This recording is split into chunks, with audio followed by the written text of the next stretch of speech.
వాక్యం నేర్చుకోవడానికి బదులుగా వాక్యం నమ్మితే దీవెన వస్తుందంట, ప్రార్థన చేస్తే దీవెన వస్తుందంట, ఇది చేస్తే అది వస్తుందంట, అది చేస్తే ఇది వస్తుందా అని చెప్పి మనం ప్రాస్పరిటీ వెంట పరిగెడుతున్నాం. మీకు ప్రాముఖ్యమైన విషయం చెప్తాను, మనం ప్రాస్పరిటీ వెంట పరిగెత్తొద్దు, ప్రాసెస్ వెంట పరిగెడదాం. ప్రాస్పరిటీ మన వెంట వచ్చేస్తుంది. ప్రాస్పరిటీ మన వెంట పరిగెత్తుకొచ్చేటట్లు చేస్తాడు దేవుడు.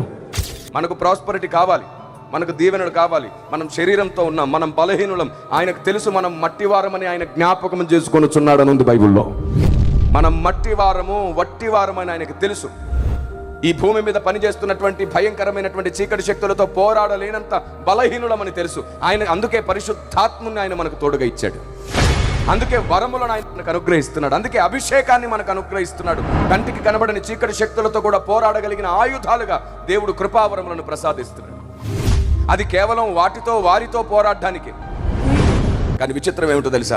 కృపావరాలు ఉంటే భక్తి సంపూర్ణం అనుకోకూడదు, అభిషేకం ఉంటే భక్తి సంపూర్ణం అనుకోకూడదు. భక్తి కృపావరాలతో అభిషేకంతో సంపూర్ణం అవ్వదు. దేవుని ఆలోచన విధానం, దేవుని చిత్తానుసారమైన మర్మము నీకు అర్థమైతే ఆ రోజు నీ భక్తి ఈ భూమి మీద సంపూర్ణమవుతుంది.